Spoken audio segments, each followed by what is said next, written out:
محمد عربی صلی اللہ علیہ وسلم ہے، یعنی پورے نبیوں کے تاجدار نے حضرت امام حسن کے کان میں اذان دی۔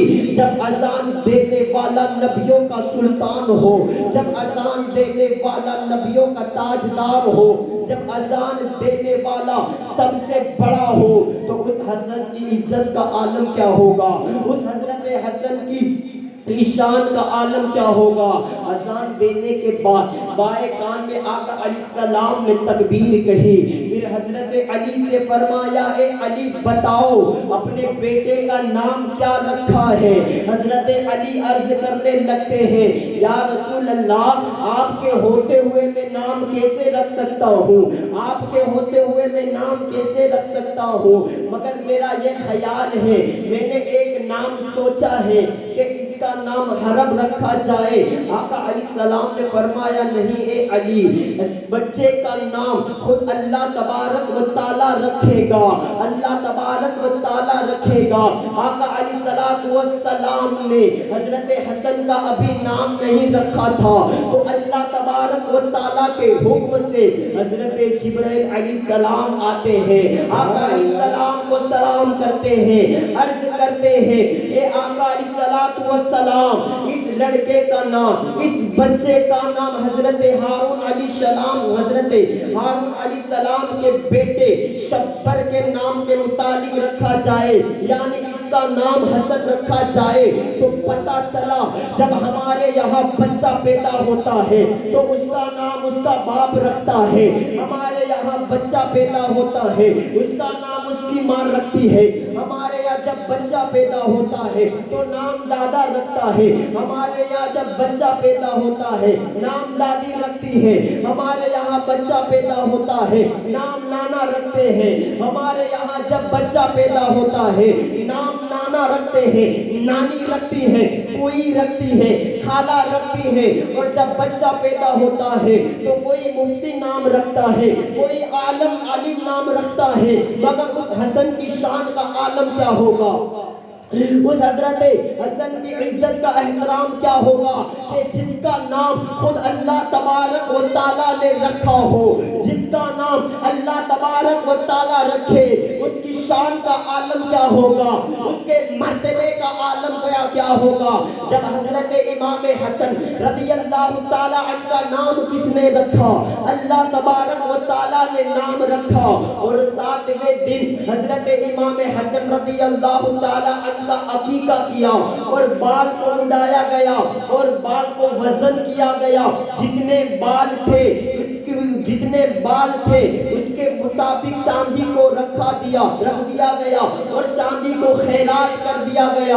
آقا علیہ السلام ارشاد فرماتے ہیں اے صحابہ یہ میرا بیٹا حسن ہے، حسن، اور یہ سردار ہے، یہ سید ہے، اس لیے کہ ایک زمانہ آئے گا، ایک دور آئے گا کہ دو مسلمان آپس میں جھگڑا کریں گے، دو گروہ آپس میں جھگڑا کرے گی، دو جماعت آپس میں جھگڑا کرے گی، یعنی دو مسلمان کی جماعت کا کیا تھا۔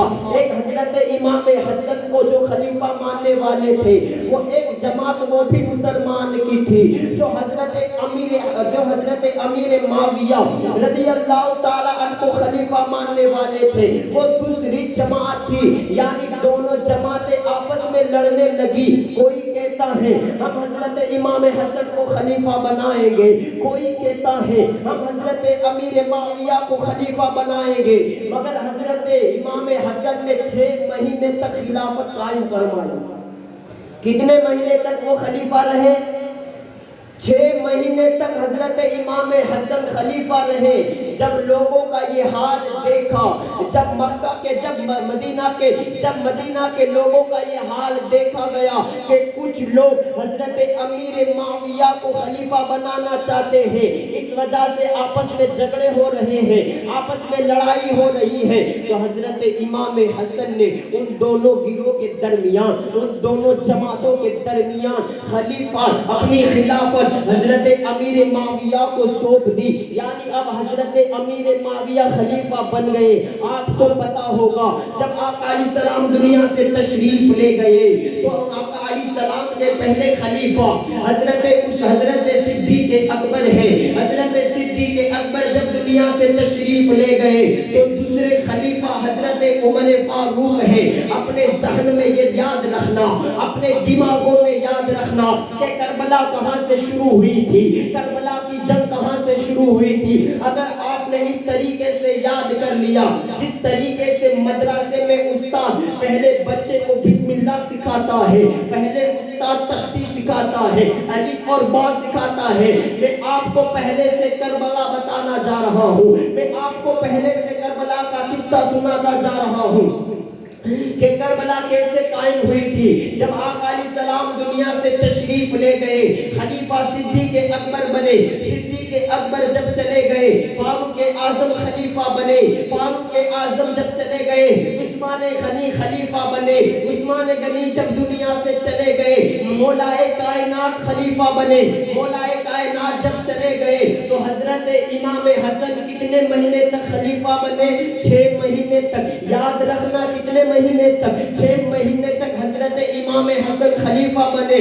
جب خلیفہ بنے تو کچھ لوگوں نے کہا کہ حضرت امیر معاویہ کو خلیفہ بنایا جائے, کچھ لوگوں نے امام حسن کو خلیفہ بنایا, آپس میں جھگڑا ہونے لگا.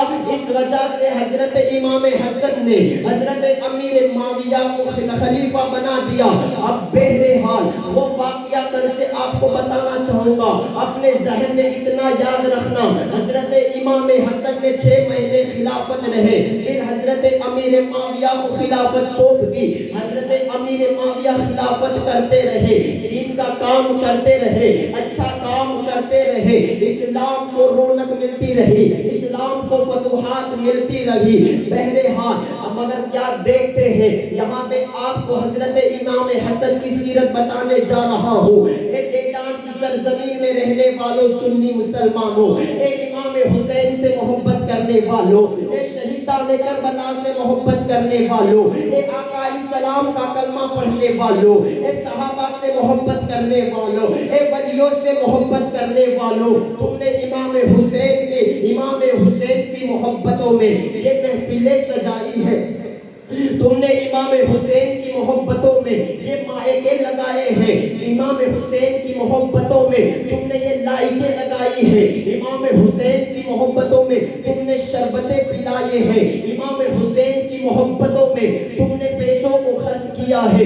کوئی 5 تھیلی دودھ لکھا رہا ہے, کوئی 10 تھیلی دودھ لکھا رہا ہے, کوئی یہ پیسے دے رہا ہے, کب دے رہا ہے. امام حسین کی محبت میں نیاز کھلانے والوں, ان کا کتنا بڑا ثواب ملتا ہے ذرا سنو. جو بھی اہل بیت اطہار کے نام پر نیازیں کرتا ہے, جو حسین کے نام پر دنیا کو کھلاتا ہے, جو حسین کے نام پر پیسوں کو خرچ کرتا ہے, جو حسین کے نام پر لنگر کھلاتا ہے, جو حسین کے نام پر کھیر کھلاتا ہے, جو حسین کے نام پر شربتیں پلاتا ہے, جو حسین کے نام پر چائے پلاتا ہے. اے ڈیڈان کی سرزمین میں رہنے والوں سنی مسلمانوں, تم نے امام حسین کے لیے جتنا بھی پیسہ خرچ کیا ہے, تم نے امام حسین کے لیے جتنے بھی روپے خرچ کیے ہیں, جو بھی کام کیا ہے, کیا تمہیں قیامت کے دن اس کا صلہ ملے گا؟ تو اس واقعے سے اندازہ لگاؤ وہ کتنے بڑے شان کے مالک ہیں, وہ کتنے بڑے سخی ہیں, کہ وہ کتنا نوازتے ہیں, وہ کتنا دیتے ہیں, کہ ان کی بارگاہ تو وہ بارگاہ ہے کہ اعلیٰ حضرت فرماتے ہیں کہ میرے کریم سے گر قطرہ کسی نے مانگا, میرے کریم سے گر قطرہ کسی نے مانگا, دریا بہا دیے ہیں, تمہیں بہا دیے ہیں. میرے کریم سے گر قطرہ کسی نے مانگا. آپ یہ دھیان رکھو کہ ہم نے امام حسین کے نام پر سب کچھ کھلایا ہے, کھچڑا بھی کھلایا ہے. آپ یہ دھیان رکھو, حضرت امام حسن ہے, حضرت امام حسین ہے, اور حضرت عبداللہ بن جعفر ہے, وہ حج کرنے کے لیے جا رہے ہیں. کہاں جا رہے ہیں؟ کون؟ حضرت امام حسن بھی ہے, حضرت امام حسین بھی ہے, حضرت عبداللہ بن جعفر بھی ہے, وہ حضرت عبداللہ بن جعفر بھی ہے, وہ حج کرنے کے لیے جا رہے ہیں, وہ مدینہ سے حج کرنے کے لیے کعبہ میں جا رہے ہیں تو کیا دیکھتے ہیں؟ جب وہ سفر میں ہیں تو جو سامان کھانے پینے کا ایک اونٹ پر رکھ دیا گیا تھا، کھانے پینے کا سامان ایک اونٹ پر رکھ دیا گیا تھا، وہ اونٹ غائب ہو جاتا ہے، وہ اونٹ کہیں چلا جاتا ہے۔ امام حسن، امام حسین اور حضرت عبداللہ سفر کرنے لگتے ہیں مگر وہ اونٹ کہیں نہیں مل رہا ہے۔ آخر ان کو پانی کی ترس لگتی ہے، آخر ان کو پانی کی طلب ہوتی ہے، پانی کی پیاس لگتی ہے، بھوک لگتی ہے، مگر کیا دیکھتے ہیں کہ کوئی انسان نظر نہیں آ رہا ہے، کوئی بستی نظر نہیں آ رہی ہے۔ آخر وہ چلتے رہے تو آپ نے دیکھا کہ ایک بوڑھی عورت ہے، اس کو دیکھا ایک بوڑھی عورت ہے، ایک جھوپڑی میں ہے، وہاں ایک بکری ہے۔ حضرت امام حسن، حضرت امام حسین اور حضرت عبداللہ اس بوڑھی عورت کے پاس جاتے ہیں اور کہتے ہیں کہ ہم مدینہ سے آئے ہیں۔ کہاں سے آئے ہیں؟ مدینہ سے آئے ہیں، ہم حج کرنے کے لیے جا رہے تھے تو ہمارا ساز و سامان والا اونٹ، ہم نے کھانا پینا جس اونٹ پر رکھا تھا، ہم نے کھانا پینا اپنے کھانے کا مال جس اونٹ پر رکھا تھا، وہ اونٹ غائب ہو گیا ہے، وہ اونٹ کہیں چلا گیا ہے، ہم بھوکے ہیں، ہم پیاسے ہیں، ہم نبی کے نواسے ہیں، اگر آپ ہماری مدد کرو گی، اگر آپ ہمیں کھانا کھلاؤ گی، اگر آپ ہمیں پانی پلاؤ گی، جب تم مدینے میں آنا تو دیکھنا ہم تمہیں اور زیادہ نوازیں گے، ہمیں تمہیں اور زیادہ نوازیں گے۔ اس بوڑھی عورت نے ان سید زادوں کو، ان نبی کے نواسوں سے کہا کہ جو چاہو وہ کھا سکتے ہو۔ اس بوڑھی عورت نے پہلے تو حضرت امام حسن، امام حسین کو پانی پلایا، پھر بکری کا دودھ پلایا۔ ان لوگوں نے کہا کہ ہمیں بھوک لگی ہے، ہمیں کھانا دو۔ جو بھی ان کے نام پر کھلاتا ہے، جو بھی ان کے نام پر شربت پلاتا ہے، اس واقعوں کو اپنے ذہن میں رکھنا اور یاد رکھنا، تم نے جتنا بھی خرچ کیا ہے، تم نے جتنا بھی امام حسین کے نام پر لوگوں کو لنگر کھلایا ہے، ان کا ثواب کیا ہے؟ کمیٹی والے لوگ بھی اس بیان کو سنے، گاؤں والے بھی سنے، جو امام حسین کے نام پر کھلاتے ہیں، امام حسین کے نام پر پلاتے ہیں۔ وہ امام حسین، امام حسن اور حضرت عبداللہ نے کہا کہ ہمیں کھانا کھانا ہے۔ اس بڑی عورت نے کہا کہ میرے پاس ایک بکری ہے، آپ اس کو ذبح کر کے کھا سکتے ہو۔ دیکھو تو صحیح، وہ بڑی عورت ہے مگر کتنی بڑی سخی ہے، وہ جانتی بھی نہیں ہے انجان انسانوں کو کھانا کھلا رہی ہے، مگر حال یہ ہے کہ ہم اپنے بھائی کا حق کھا جاتے ہیں، حال یہ ہے ہم اپنی بہنوں کا حق کھا جاتے ہیں۔ مگر وہ پہلے کے لوگ تھے جو مہمانوں کو بھی کھلا دیا کرتے تھے، وہ پہلے کے لوگ تھے جو مہمان نوازی کیا کرتے تھے۔ آخر حضرت امام حسن، حضرت امام حسین نے اس بکری کو ذبح کیا، اس بکری کو ذبح کرنے کے بعد کھایا، کھانے کے بعد وہ حج کرنے کے لیے چلے گئے۔ آپ بیان کو آپ کے ذہن میں اتر رہا ہے، آپ سمجھ رہے ہیں میں کیا کہہ رہا ہوں۔ وہ حج کرنے کے لیے چلے گئے مگر کیا دیکھتے ہیں کہ شام کا وقت ہوتا ہے، اس بوڑھی عورت کا شوہر آتا ہے اور اس بوڑھی عورت سے کہتا ہے کہ ہماری جو بکری تھی وہ بکری کہاں ہے، ہماری ایک بکری تھی وہ بکری کہاں ہے؟ تو اس بوڑھی کہتی ہے کہ 3 مسافر آئے تھے، وہ کہہ رہے تھے کہ ہم مدینہ کے رہنے والے ہیں، ہم نبی کے نواسے ہیں، ہمارا اونٹ غائب ہو گیا ہے جس پر ساز و سامان تھا، جس پر کھانا پینے کا تھا، اور ہم بھوکے تھے، اس وجہ سے میں نے ان کو بکری کھلا دی، اس وجہ سے میں نے ان کو بکری دے دی۔ وہ اس کا شوہر چلانے لگتا ہے، غصے ہونے لگتا ہے، تجھے پتا تو تھا کہ ہمارے پاس ایک ہی بکری ہے جس کی وجہ سے ہمارا گھر چل رہا تھا، جس کی وجہ سے ہماری روزی چل رہی تھی، تو نے وہ بکری بھی ان کو کھلا دی۔ بہرحال پھر کیا دیکھتے ہیں، حضرت امام حسن، حضرت امام حسین تو حج کرنے کے لیے چلے گئے ہیں مگر وہ بوڑھی اور بوڑھی کا شوہر وہاں رہنے لگا، مگر جب تک بوڑھی کے گھر میں کھانا تھا، جب تک ان کے پاس کچھ کھانے پینے کی چیزیں تھی، تب تک تو انہوں نے دن کو گزارتے رہے، مگر کیا دیکھتے دیکھتے ہیں کہ اب گھر میں کھانے کے لیے کچھ بھی نہیں ہے، پینے کے لیے کچھ بھی نہیں ہے، تو وہ جانوروں کا چارہ لے کر مدینہ میں گئی بیچنے کے لیے، مدینے میں گئی بیچنے کے لیے، تاکہ کچھ پیسے آئے جس سے کھانا خریدا جائے، تاکہ کچھ پیسے آئے جس سے کھانے کی چیزیں خریدی جائے۔ مگر کیا دیکھتے ہیں کئی دنوں کے بعد جب وہ مدینے میں آتی ہے، حضرت امام حسن، حضرت امام حسین اور حضرت عبداللہ حج کر کے مدینہ میں آ گئے تھے۔ حضرت امام حسن نے اس بوڑھی عورت کو دیکھ لیا، کہا یہ وہی عورت ہے، وہی بوڑھی ہے کہ جب ہم حج کے لیے جا رہے تھے اس نے ہمیں پانی پلایا تھا، یہ وہی بوڑھی عورت ہے جس نے ہمیں دودھ پلایا تھا، یہ وہی بوڑھی عورت ہے جس نے ہمیں اپنی بکری کا گوشت کھلایا تھا۔ جب امام حسن نے اس بوڑھی عورت کو دیکھا، حضرت امام حسن اس بوڑھی عورت کے پاس آتے ہیں اور فرماتے ہیں اے بوڑھی اماں، کیا تم مجھے پہچانتی ہے میں کون ہوں؟ وہ بوڑھی کہتی ہے نہیں نہیں، میں آپ کو نہیں پہچانتی، آپ کون ہیں؟ وہ حضرت امام حسن کہتے ہیں کہ یاد کرو کہ ایک دن ہم جا رہے تھے حج کرنے کے لیے، تو ہم آپ کے گھر رکے تھے، آپ نے ہمیں پانی پلایا تھا، آپ نے ہمیں دودھ پلایا تھا، آپ کی ایک بکری تھی، آپ نے ہمیں کھانے کے لیے دے دی تھی۔ کہا ہاں مجھے یاد آیا، کیا تم وہی ہو؟ امام حسن نے کہا ہاں میں وہی ہوں۔ حضرت امام حسن رضی اللہ تعالی عنہ اپنے غلام کو حکم دیتے ہیں، اس بوڑھی عورت نے ایک بکری کھلائی تھی۔ کتنی بکری کھلائی تھی؟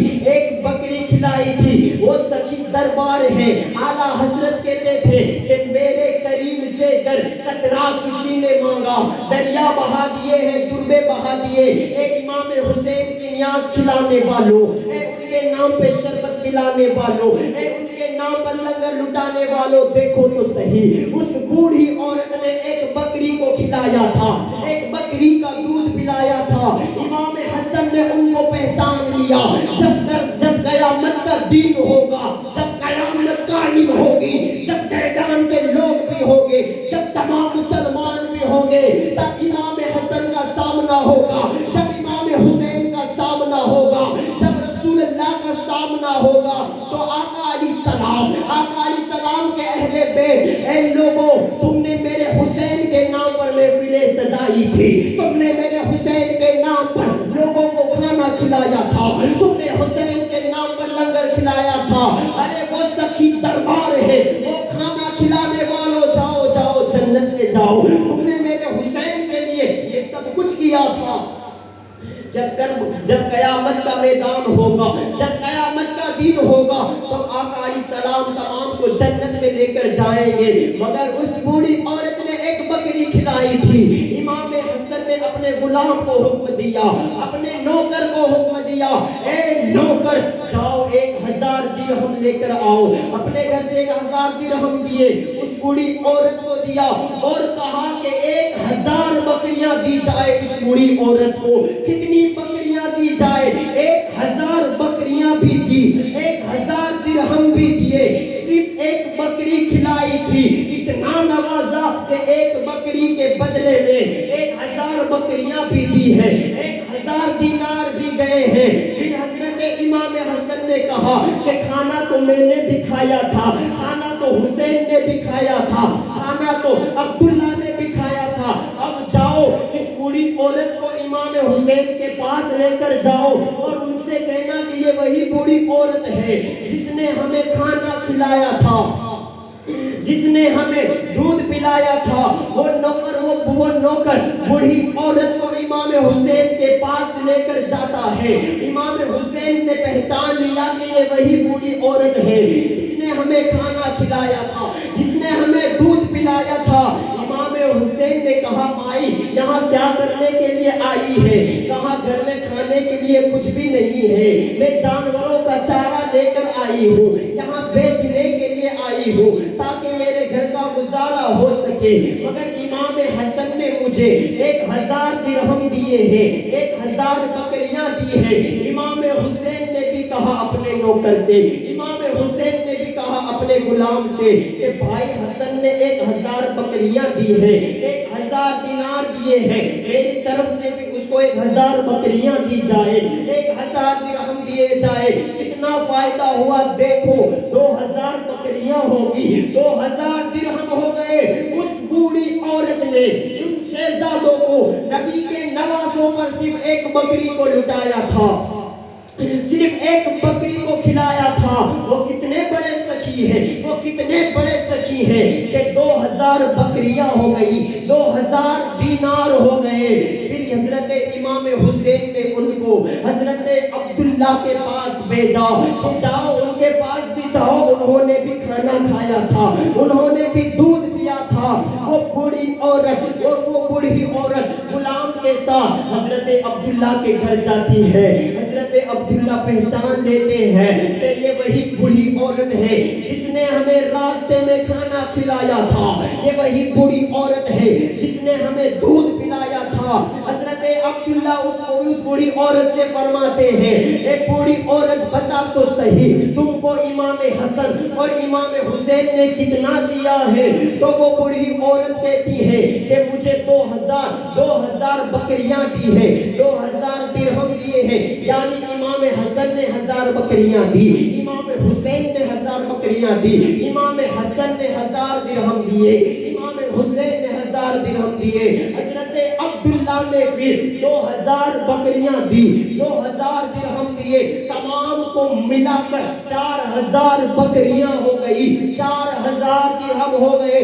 وہ بوڑھی عورت کہ جس کے گھر میں کھانے کے واقع تھے، وہ بوڑھی عورت کہ جس کے گھر میں کچھ بھی نہیں تھا، مگر کھلایا کس کو تھا؟ کھلایا کس کو تھا؟ کھلایا کس کو تھا؟ نبی کے لال کو کھلایا تھا، نبی کے نواسوں پر کھلایا تھا۔ ایک نبی کے نواسوں پر لٹانے والوں، ایک نبی کے نواسوں پر نیاز کھلانے والوں، ایک ان کی یاد میں جلسے سجانے والوں، ایک ان کی یاد میں محفلیں سجانے والوں، چائے پلانے والوں، شربتیں پلانے والوں، میرا حسین میرا حسن نبی کے نواسے جب ایک بکری کھلانے والی بوڑھی عورت کو 4000 بکریاں دے سکتے ہیں، 4000 درہم دے سکتے ہیں، تو ہماری شان کا عالم کیا ہوگا؟ ہم تو روز امام حسین کے نام پر نیازیں کھلاتے ہیں۔ نعرہ تکبیر، نعرہ